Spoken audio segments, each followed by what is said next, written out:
Welcome to the Tech Egg. Don't get scrambled. Enjoy the video.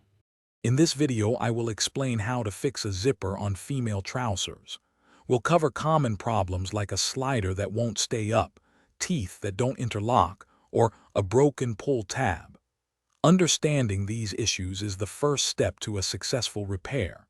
You can often fix these problems yourself with just a few simple tools and a little patience, saving you time and money. If your zipper slider is loose and won't stay up, you can often fix it.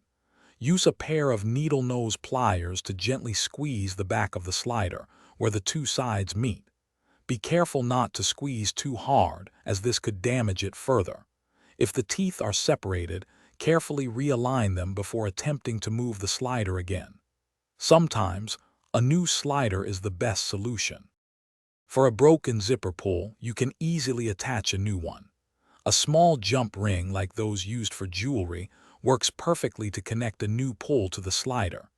If a bottom stopper is missing, preventing the zipper from closing fully, you can crimp on a new metal stopper. For a top stopper, a few stitches of strong thread can create a new barrier, preventing the slider from coming off.